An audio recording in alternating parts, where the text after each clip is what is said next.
Sejam todos bem-vindos ao canal Ciência da Religião e Teologia, um canal voltado ao mundo religioso.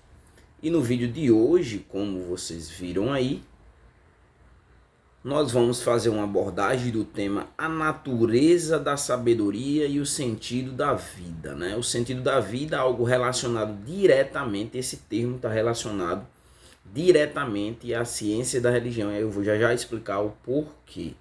Mas antes, é preciso entender que esse tema ele faz parte da lição da CPAD, né, que é a Casa Publicadora das Assembleias de Deus, né, no caso é uma lição da Igreja Assembleia de Deus, e se encontra na lição do quarto trimestre, né, que tem por título As Promessas de Deus e o subtítulo Confie e Viva as Bênçãos do Senhor, porque fiel é o que prometeu. Então, esse tema faz parte dessa lição número 6, que eu vou abordar aqui. Porém, um detalhe, né? Se você está na expectativa, é um assembleano, está na expectativa de que eu siga a lição, não vou seguir a lição. Eu vou aproveitar o tema, porém, eu vou ampliar a visão, né? Vou ampliar essa visão e vou abordar fazendo uma conexão com a ciência da religião, né? Que é a minha formação acadêmica, né? E como é o título do canal, Ciência da Religião e Teologia, porque a princípio era só teologia, depois eu fiz Ciência da Religião. Então nós vamos abordar esse tema, vamos começar logo aqui, né? Vamos fazer logo a abordagem a partir do título da lição, né? A natureza da sabedoria, né? Nós vamos focar na sabedoria de uma forma ampla, como falei, né? E o segundo ponto ainda do tema, que é o sentido da vida. O sentido da vida, vamos começar por aqui. O sentido da vida, ele é uma das perguntas que é feito quando você estuda as religiões, porque é uma pergunta que assola, que angustia, é uma pergunta que muitas vezes as pessoas procuram durante toda a sua vida, e muitas vezes elas têm que desaguar em algum lugar, né? Alguma filosofia ou mesmo uma religião, para que ela dê sentido à sua própria vida. Porque todas as pessoas fazem esse questionamento, né? Muitas vezes em momentos de crise, né? O que eu estou fazendo aqui? Daí muitas pessoas tiram a própria vida, né? Qual é o sentido de viver? Por que eu vivo, né? E isso tem essa relação direta com essa pergunta. O estudo das religiões gira em torno de três perguntas, né? De onde nós viemos, o que nós estamos fazendo aqui e para onde nós iremos, né, após a morte. E todas as religiões buscam responder isso, buscam trazer resposta a essas perguntas, né?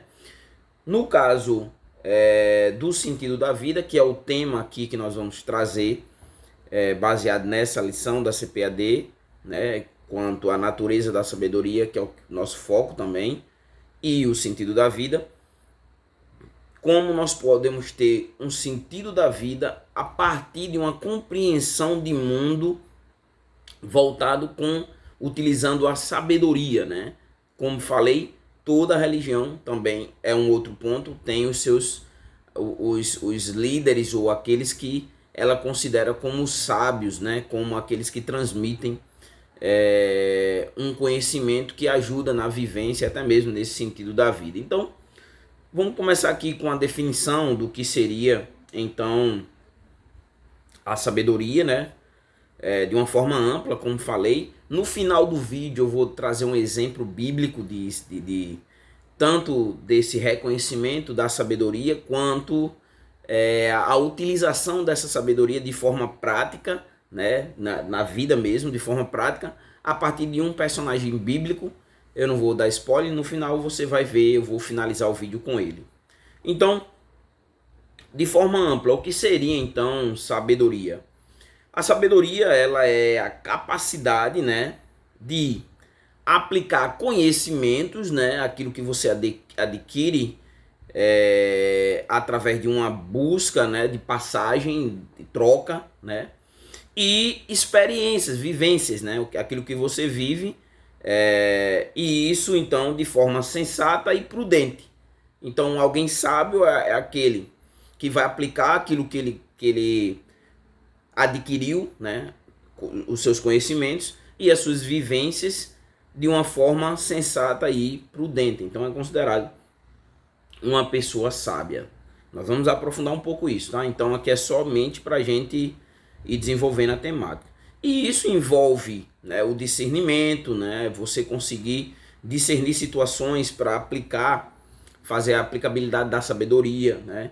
Também humildade, né? Uma pessoa sábia, ela não é uma pessoa arrogante, né? Mahatma Gandhi e dentre outros aí, né? Outros líderes, né? Que são considerados sábios, eles não eram pessoas arrogantes, né? Logo já tem aqui um primeiro ponto. Uma pessoa arrogante, né? Uma pessoa que não é humilde, que não tem humildade, logo não é uma pessoa sábia, né? Até porque ela usa o seu ego, né? Ela quer estar no centro. Então, assim, uma pessoa sábia, ela vê as coisas com outro olhar, né? Um olhar humilde, né? E tem essa disposição sempre para aprender. Um arrogante não, ele já acha que sabe de tudo e que não há necessidade de aprender nada com ninguém. E aí vem a pergunta, então, né? Uma pergunta, quando nós dialogamos sobre a sabedoria, é qual então seria a importância da sabedoria. E como eu falei, ela é importante, ela é na verdade essencial para que as pessoas tomem decisões corretas, né? Consigam construir e manter relacionamentos saudáveis e consigam viver uma vida de significado, uma vida com sentido, né? Como é o título da lição, encontrar o sentido da vida, né? E aqui nós já estamos fazendo isso, né? O objetivo é que a gente explore a questão da natureza da sabedoria, que é o título da lição, né? E como ela contribui, né, para o sentido, para dar sentido à existência, né? Para dar sentido, muitas vezes, que é o que a gente questiona, né? Qual é o objetivo de estar vivo, qual é o objetivo de viver um cristão. Logo, ele tem essas respostas nas escrituras. E nos momentos de crise, ele deve conseguir aplicar essa sabedoria, que nós vamos ver que não provém dele próprio, mas vem do próprio Deus, dada a ele, quando ele pede, né? Nós vamos ver isso aqui. Ele deve lidar de uma forma sábia, porque ele tem ferramentas para isso, né? Começando pela sua fé, né? Por ser cristão. E, como eu falo sempre, toda a doutrina, todo o ensinamento, quando ele parte do cristianismo, ele tem que ter uma base, e essas bases, a base desse ensinamento tem que ser sempre a Bíblia. Nós vamos trazer alguns textos aqui para que você estude. Lembre sempre, eu não vou fazer exegese, hermenêutica profunda do texto, porque a intenção sempre aqui nos vídeos é que levar você a pegar o que eu te dei aqui como ferramenta e estudar. Então, vou te dar alguns textos aqui para que você aprofunde. Um primeiro que fala sobre a eternidade da sabedoria, que se encontra em Provérbios, no capítulo 8, o versículo 22 ao 30, né, ao 31. E esse texto em específico, ele vai falar, vai personificar a sabedoria como uma companheira de Deus na criação, né, e também destaca a sua importância e origem divina, né? O texto, vou ler aqui só 2 versículos, mas 2 versículos dos que eu citei, né? Que vai até o 31, mas vou ler só o 22, o versículo 22 e o versículo 23. Aí cabe a você ler todos os versículos e pegar um bom comentário bíblico e estudar esses versículos. O texto diz assim: ó Senhor, o Senhor me possuía no início de sua obra, antes de suas obras mais antigas, desde a eternidade. E o versículo 23 diz assim: fui estabelecida desde o princípio, antes do começo da terra. Então, esses 2 versículos aqui apenas, mas esse texto que trabalha sobre aborda a eternidade da sabedoria, vai até o versículo 31. Abre a tua Bíblia, pega um bom comentário e faz uma pesquisa. Outro texto clássico, todo cristão, esse de Provérbios talvez não, mas esse texto aqui que se encontra em Tiago, capítulo 1, versículo 5, todo cristão conhece esse texto, né? Que vai deixar claro que a sabedoria, ele é um dom de Deus e é para todos que a busquem, no caso, com fé e sinceridade, pedindo a Deus. Então, vamos analisar aqui o texto, não fazer a interpretação profunda, mas somente fazer uma análise superficial, né? O texto se encontra em Tiago, capítulo 1, versículo 5, que diz assim: se algum de vós tem falta de sabedoria, né, peça a Deus, né, que a todos dá literalmente e não censura, e se lhe há dada. Então, nós vemos aqui que é um dom de Deus. Deus dá sabedoria ao homem se ele o pedir, né? E então muitas vezes você tem, como a gente vê muito, né? Pessoas que têm um conhecimento acadêmico, têm um conhecimento profundo, no entanto, não é uma pessoa sábia, age por impulso, age de uma forma que aquele conhecimento não serve de nada. As pessoas olham assim, conhece, sabe tanto, mas é uma pessoa arrogante, né? E nós vimos que tem uma relação com a questão da humildade. Então, esse texto de Tiago, ele traz bem isso, né? Que nós, se não temos falta de sabedoria, devemos pedir ao próprio Deus que é o autor da sabedoria, né? Um outro texto se encontra em Eclesiastes, no capítulo 12, o versículo 13, né? Esse texto aqui já vai trazer que uma forma de você saber que alguém é sábio é quando ele teme ao próprio Deus. Então, o temor a Deus, no caso, é o princípio da sabedoria, né? Que seria, então, que seria o caminho para entender exatamente o propósito de Deus para nossas vidas. Como? Temendo a Deus, pedindo a Deus sabedoria, como diz Tiago, e entendendo, como no texto de Provérbios, que Deus é o autor da própria sabedoria, né? Então o texto diz assim: de tudo que tem ouvido, a suma é temer a Deus e guardar os seus mandamentos, porque isto é o dever de todo homem. Então, de tudo que nós temos ouvido, né? A suma é temer a Deus e guardar os seus mandamentos, porque isto é o dever de todo o homem. Então aqui nós encontramos o sentido, né? O propósito da vida, né? O sentido da vida. E esse propósito da vida é temer ao Senhor, né? Temer a Deus, que é o princípio de toda a sabedoria, né? É o temor ao Senhor, porque Ele é o autor da sabedoria e Ele dá àqueles que o pedem. Então vamos entrar um pouquinho agora com relação a natureza da sabedoria, né? E vamos começar pela sua origem. Qual seria então a origem da sabedoria?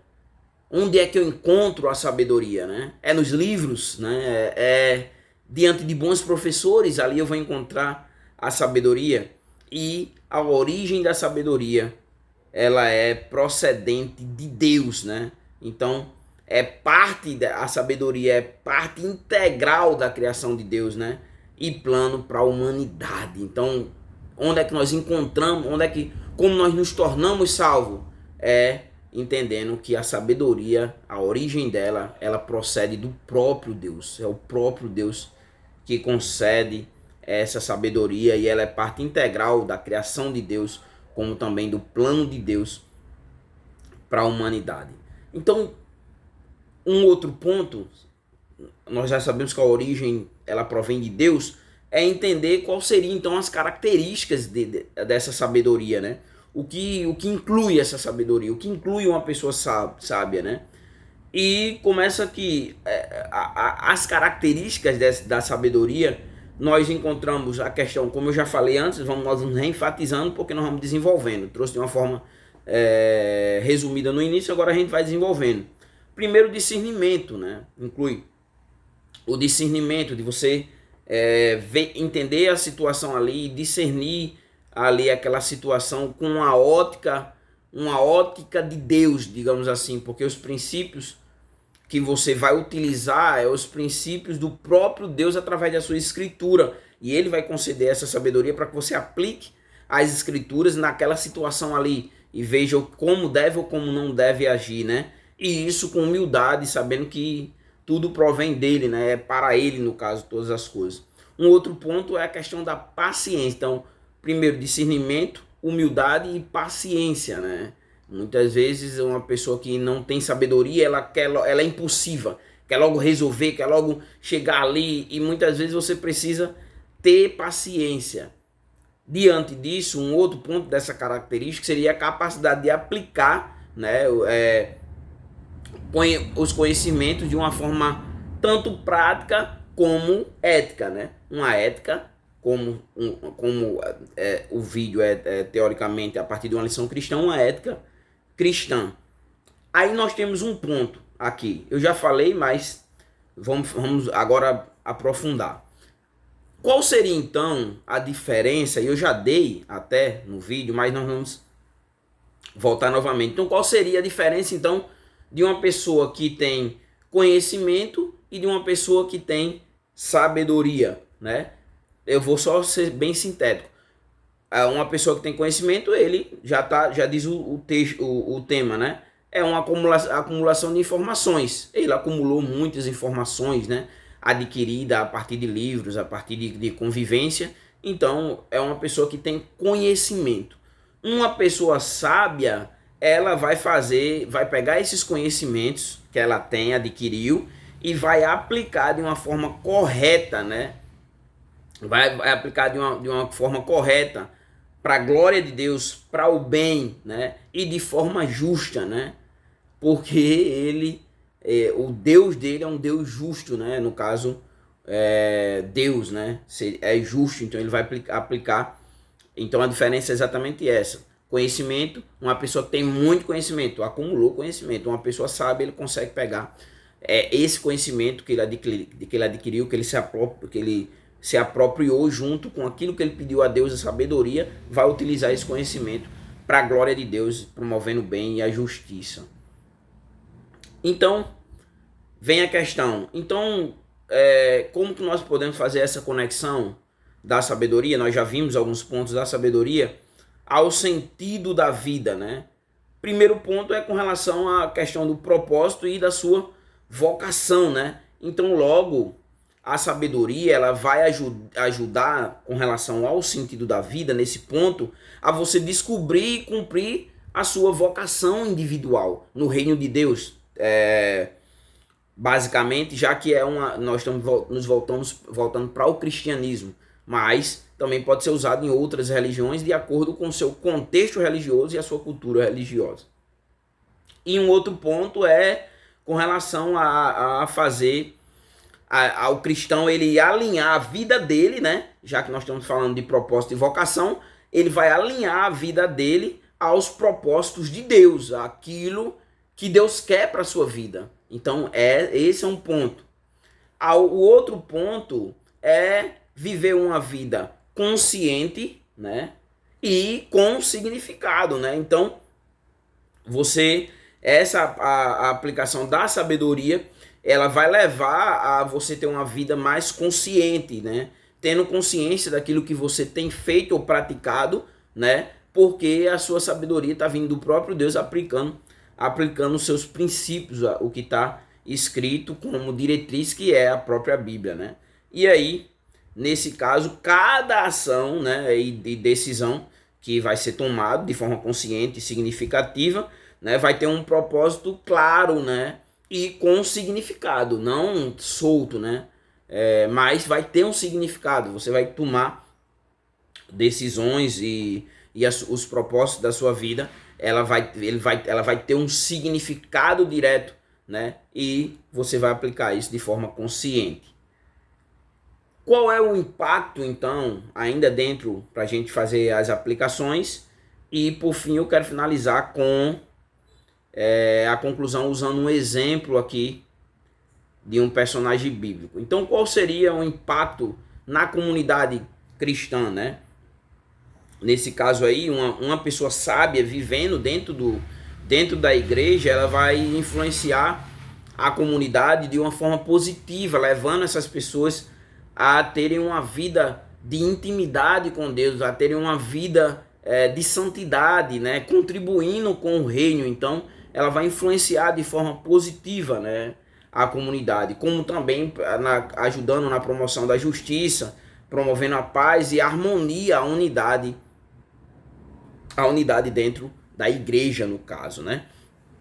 Aí vem um ponto aqui. Então, diante disso, como nós poderíamos então fazer, qual aplicações para nossas vidas? Eu já dei várias já durante o desenvolvimento do vídeo, mas quais seriam então as aplicações que nós poderíamos fazer para a nossa vida, para o nosso cotidiano, né? A primeira é com relação à busca contínua por sabedoria. Eu não estou falando de um acúmulo de conhecimento, mas uma busca contínua por sabedoria. Quem é o autor da sabedoria? O próprio Deus, né? Como o Tiago disse, se alguém tem falta de sabedoria, peça que ele vai dar, né? Então, a primeira é essa busca contínua. O cristão ele deve buscar de uma forma contínua essa sabedoria. Aí você pode questionar assim, mas como então eu busco essa sabedoria? Nós sabemos que a sabedoria vem de Deus. Então, como eu busco de forma constante? Através da oração, através da leitura das escrituras que vem sendo abandonada, a Bíblia vem sendo abandonada, e refletindo tanto através dessa comunhão oral entre você e Deus, e através da revelação aplicada à sua vida, que é as escrituras revelada por Deus, dada ao homem, né? Você vai refletir, né, tudo isso sobre as suas experiências existenciais. Um outro ponto, uma outra aplicação é com referência à tomada de decisões, né? Essa sabedoria ela deve ser aplicada exatamente nas tomadas de decisões, né?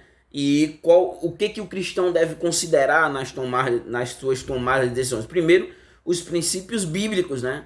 O que eu estou fazendo aqui está de acordo com a palavra de Deus, está de acordo com aquilo que Deus ele direciona, ou não? É o meu impulso, é meu conhecimento só e não sabedoria, né? E como também um outro ponto é o bem-estar dos outros, né? Nós devemos, um dos os dois maiores mandamentos é amar a Deus sobre todas as coisas e o próximo como a si mesmo. Então, o bem-estar das outras pessoas. E por fim, ainda dentro da tomada de decisões, a glória de Deus. Deus vai ser glorificado com esse caminho que eu estou seguindo, ou eu vou ser glorificado. Aí não é mais sabedoria, é conhecimento, porque você está buscando sua própria glória, né? E o último ponto é com relação aos relacionamentos, né, que nós temos, e esses relacionamentos devem ser relacionamentos saudáveis. O cristão, logo, aplicando a sabedoria à sua vida, ele deve promover, deve construir relacionamentos saudáveis, né, e também fazer a manutenção desses relacionamentos de forma que vá levar outras pessoas ao crescimento espiritual na palavra de Deus. Logo, esses relacionamentos, ele pautado na palavra de Deus, tem como algumas consequências, como um relacionamento de respeito, né? Um relacionamento de amor, como também um relacionamento de compreensão. Isso muitas vezes é o que precisam muitas famílias cristãs, né? Muitas famílias cristãs por não ter sabedoria, muitas vezes, né? A família, né? O esposo, a esposa, os filhos acabam deixando a desejar nas consequências de uma família sábia, né? Que seria respeito, amor e compreensão. Diante disso, nós vamos fazer aqui a conclusão, e eu quero usar aqui fazer uma aplicação bíblica da questão da sabedoria. Nós sabemos que a Bíblia tem muitas pessoas que ela descreve como pessoas sábias, assim, pelas suas atitudes, seu comportamento, seu modo de agir. Mas um que eu quero trazer aqui, é o exemplo de Salomão. Salomão, ele vai pedir a Deus, ele tem ali a oportunidade de fazer um pedido, né, a Deus, e ele vai pedir a Deus sabedoria. Segunda Crônicas, né, no capítulo 1, versículo 7 ao 9, diz assim, vou ler aqui o texto. Naquela mesma noite, Deus apareceu a Salomão e lhe disse, Deus se revela a Salomão, né? E disse, peço o que você quer que eu lhe dê. Então Deus dá a oportunidade a Salomão de peça alguma coisa, né? Aplicando aquele texto de Tiago aqui na prática agora. Apesar que Salomão vem antes de Tiago. E aí, Salomão responde, né? Salomão primeiro vai fazer um reconhecimento, né, de Deus, para depois fazer o pedido. Então ele vai dizer assim, foste muito bondoso com Davi. Davi era o pai de Salomão, o rei Davi, né? O grande rei Davi, né? E agora ele vai enfatizar nele, me fizeste reinar em seu lugar, né? No caso, Salomão substitui a Davi. E agora, Senhor Deus, cumpra-se a tua promessa feita a Davi. Ele faz memória do que Deus havia prometido a Davi, porque tu constituísse rei sobre um povo numeroso como o pó da terra. Aí agora ele vai pedir. Ele vai dizer assim. Então ele vem o pedido dele. Ele primeiro reconhece a grandeza de Deus, agora ele vai fazer o pedido. Dá-me agora sabedoria e conhecimento para que eu saiba conduzir. Por que ele pede? Porque qual era então, o que ele queria com o pedido dele, né? Ele pede sabedoria e conhecimento. E qual era a intenção dele? Para que ele soubesse conduzir o povo, né? Conduzir à frente deste povo. E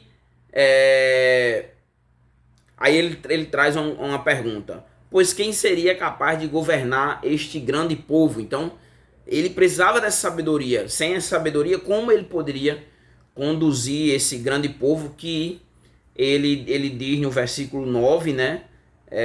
Um povo numeroso como o pó da terra. Então ele pede sabedoria. Deus o concede sabedoria. E aí nós vamos ter um julgamento de Salomão, do qual ele vai aplicar a sabedoria, né? E aí você pode aplicar, você pode fazer uma conexão com a sua vida e questionar se em algumas situações adversas da sua vida, como você reagiu, para ver se você reagiu mais ou menos semelhante com o rei Salomão. Vamos aqui a mais outro texto, né? Onde Salomão vai usar essa sabedoria que ele vai receber de Deus, e especificamente num julgamento que se encontra em 1 Reis, no capítulo 3, versículo 16 ao 28, né? Ele vai, nesse texto aqui, ele vai julgar a causa de duas mulheres, né? Então vamos ao texto para finalizar o vídeo. O texto diz assim, o versículo 16. Então, duas prostitutas foram falar com o rei Salomão e apresentar-se diante dele. Então, duas mulheres, né? O texto diz que elas eram prostitutas, elas vão até diante de Salomão para que Salomão faça o julgamento da causa delas. Aí vem a primeira mulher. Vamos ver o que a primeira mulher diz. E uma das mulheres disse: ah, meu senhor, eu e esta mulher moramos na mesma casa, quer dizer, elas viviam no mesmo lugar. E a primeira vai dizer que deu à luz um filho, né? E no terceiro dia depois do meu parto, também esta mulher teve um filho. As duas estavam grávidas, uma teve um filho, e aí 3 dias depois a outra teve um filho. E aí ela diz: não havia nenhuma outra pessoa conosco na casa, somente nós duas estávamos ali. Então as duas geraram ali, né? Tiveram as crianças e as duas habitavam junto ali, não havia mais ninguém. Aí vai vir um problema. De noite o filho desta mulher morreu, porque ela se deitou sobre ele. Então as duas tinham filhos e uma se deitou sobre o filho e morreu. Aí o texto diz assim, o versículo 20. E ela levantou-se no meio da noite, e enquanto esta sua serva dormia, né, ela se coloca, como ela está se colocando diante do rei ali, ela se coloca como serva do rei, né? E tirou meu filho que estava no meu lado e o pôs na cama dela. Depois colocou o filho dela morto nos meus braços. Então fez a troca, né? Como ela se deitou por cima do filho, o filho morreu, ela trocou, botou o filho morto do lado da outra mãe e pegou o vivo e botou do seu lado. Aí vai vir um texto, né? Quando eu me levantei de madrugada, para a continuação do texto, para dar de mamar ao meu filho, eis que ele estava morto. Porém, quando reparei nele pela manhã, eis que não era o filho que eu tinha dado à luz. No caso, ela conhecia, né? O filho. Lembrando que a diferença de nascimento era 3 dias. Então a outra mulher disse: não, o que está vivo é o meu filho, o seu é o que está morto. Porém a primeira respondeu: não, o que está morto é o seu filho, o meu é o que está vivo. Assim elas. Aí ficou nesse debate: não, quem morreu era o seu, quem morreu era o meu está vivo. Aí agora nós vamos ver o que fazer diante dessa situação. Se você não é cristão, você não deve conhecer o texto, ou talvez conhece só de forma literária. Mas vamos dizer que você não conheça. O que você faria então diante dessa situação? Teoricamente, os cristãos é para conhecer esse texto, né? Porque ele é bem famoso quando ele é usado discursivamente nas igrejas. Então, o que fazer agora? Essa é a questão. Aí veja agora a sabedoria que o Salomão pediu a Deus, Deus o concedeu, sendo usado na prática. Então o rei Salomão disse, o rei Salomão disse, né, versículo 23, esta diz, o que está vivo é o meu filho, e o seu filho é o que está morto. E a outra responde, não, o que está morto é o seu filho, e o meu filho é o que está vivo. Aí agora vem o rei. E o rei continuou, então vamos fazer o seguinte, traga uma espada. E aí leva uma espada diante do rei, né? Então o rei disse, agora vamos fazer o seguinte, se um já morreu, sobrou outro menino, e uma diz que é meu, outra diz que é seu, então vamos fazer o seguinte, cada um vai ficar com a metade.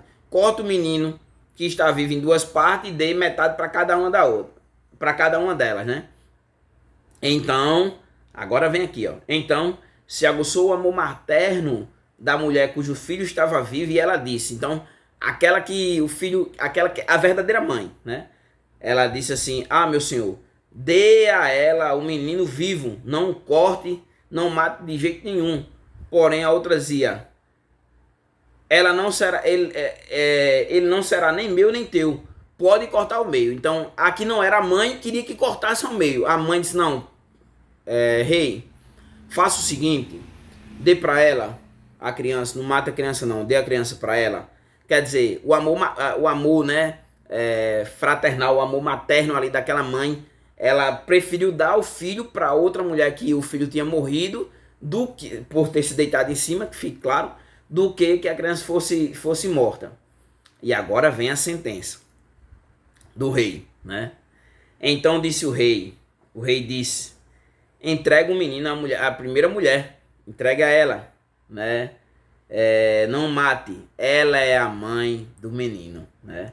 E aí vem agora diante dessa situação, porque eu imagino que o povo, as pessoas que estavam presentes ali, diante do julgamento, o povo deve ter ficado horrorizado com o que seria feito pela atitude de Salomão ter mandado cortar a criança ao meio, mas diante da sentença, né, que deveria entregar a verdadeira mãe, né, que foi aquela que se compadeceu da criança, né, o texto diz assim, então diz, entregue o menino à primeira mulher, não mate, ela é a mãe do menino. E aí vem o texto, todo Israel ouviu a sentença que o rei havia proferido, e todos tiveram profundo respeito ao rei, porque viram que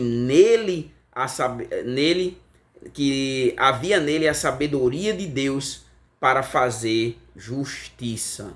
Então você vê, ele usou a sabedoria na prática da justiça, né? E nós sabemos que vários textos das Escrituras do Antigo Testamento, alguns textos com relação à sabedoria foram escritos pelo rei Salomão. Então você vê aqui, nós abordamos, né, fizemos uma abordagem da sabedoria, né, e fazendo essa conexão com o sentido da vida. Fizemos um apanhado que as religiões buscam trazer resposta a essa pergunta, qual seria então o sentido da vida, e que o cristianismo também traz resposta a essa pergunta, né, que é o cristão ele deve viver para a glória de Deus, né, para que o nome do Senhor seja exaltado, né, já que foi o que o criou, né, e ele se desvencilhou desse Deus por causa de uma vida do pecado, né, o pecado cometido primeiramente por Adão e subsequente por toda a humanidade. Deus, de forma sábia e justa, envia alguém para morrer pelos pecados de toda essa humanidade. Esse alguém foi Jesus. Esse cristão, ele é resgatado do caminho da condenação para o caminho da redenção através do próprio Jesus, utilizando o Espírito Santo que o convence do pecado, da justiça e do juízo. Agora ele tem sobre ele a influência do Espírito Santo, né? Que é o Consolador, que o ajuda nessa condução. E aí ele tem um acesso a pedir que o Senhor oriente através das suas escrituras, dê a ele a sabedoria para que na sua vida, no seu cotidiano, ele aplique essa sabedoria utilizando os princípios bíblicos para levar a glória de Deus, que traz um sentido para a vida dele, e nessa caminhada ele chegar até a glorificação. Então, é mais ou menos esse o sentido da sabedoria. Eu usei alguns textos, tanto seculares como cristãos, como o texto que é sabedoria, o que é o significado, né, do Só Escola. Usei o que é sabedoria, do Portal do Psicólogo. Usei a questão do próprio texto da lição, né, a lição 6, a sabedoria e a natureza da sabedoria e o sentido da vida, do Portal EBD, né, e alguns outros textos para fundamentar aqui o texto, esse texto. Então é isso, espero que vocês tenham aprendido um pouquinho. Lembrando que conhecimento e sabedoria são coisas diferentes. Conhecimento é adquirido, sabedoria é a aplicação da sua experiência e conhecimento na vida prática. E o cristão faz isso a partir dos princípios bíblicos, né, das doutrinas cristãs. Que Deus possa abençoar a sua vida e até o próximo vídeo.